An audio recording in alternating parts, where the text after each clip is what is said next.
Chapter 27. Battle of the Billiards Room. As quickly as Soot could scramble further up the chimney, Wagner followed close behind. The owl was snapping wildly at the ghost's heels. Soot had haunted Saxby Hall for decades and knew every twist and turn of the house's huge network of chimneys that run up and down the house behind the walls. As two tunnels met, the ghost leapt to one side and tumbled downwards, landing in the fireplace of the billiards room.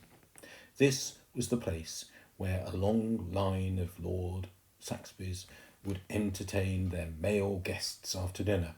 Here they would play billiards, smoke the finest cigars, and drink whisky from cut glass tumblers. It had not been used for many years. The huge wooden billiards table stood proudly in the centre of the room, but its rich green baize top was thick with dust. Soot tumbled out of the fireplace, crawled across the room, and hid behind one of the stout wooden legs of the table.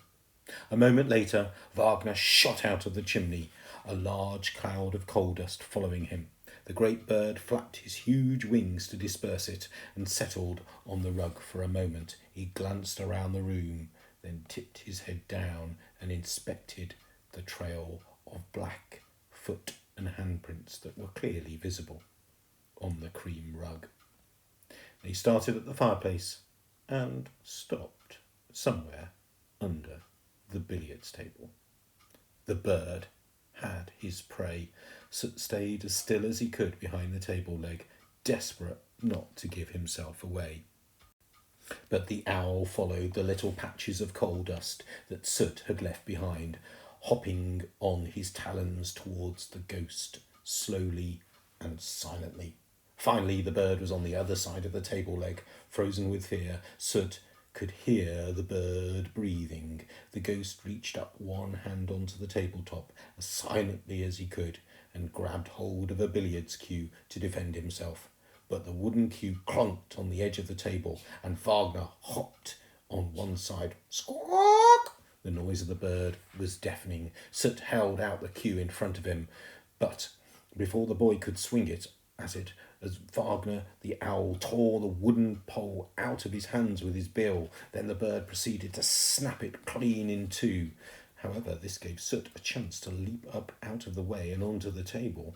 There were a number of coloured balls on the table. Having lived a short life as a chimney sweep, Soot had no idea what the different balls were for, but right now he had a good use for them.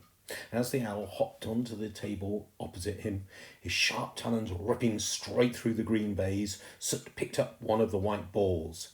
With all his strength, he hurled it straight at Wagner. The bird's reflexes were super sharp. The owl caught the ball between his talons, and Soot could only watch in wonder as the creature proceeded to slowly crush the ball. Crunch! Wagner turned it to dust. The ghost leapt off the table and dashed towards the door. The owl rose from the billiards table and zoomed after him. Soot threw any objects he could find in the path of the bird. Chairs, books, paintings, even a coffee table. But the bird merely bashed these things away with his wings as they crashed against the walls and broke into pieces. Smash! Finally, Soot reached the door. Fumbling, he just managed to open it. He glanced behind him. The owl was flying towards him at speed. Wagner had stretched out his body into a long and thin so he could whiz through the air faster than a bullet. Soot slammed the door behind him. Slam! A second later, there was a colossal crash. The bird had flown straight into the heavy oak door. Soot allowed himself a smile as he stood out in the corridor. Keeping his hand on the door handle, he was determined to trap the terrifying bird inside. Crash! The door shook with impact. The ghost could hardly believe it. The owl was trying to smash his way out. Crash! Soot could hear the bird's wings flapping against Wagner, took to the air, no doubt circling the billiards room to have one more go. Soot kept his hand firmly on the handle. Crash! This time the thick wooden door buckled under the impact. Soot decided to make a run for it. As he fled down the corridor, the great Bavarian mountain owl blasted through the door. Boom! Shards of of wood exploded everywhere. Smash! As Wagner landed with a bump on the floor, the owl lay motionless. Had he knocked himself out? The bird was certainly stunned. The ghost tiptoed along the corridor and disappeared into the first room he could find, shutting the door silently behind him. It was the nursery.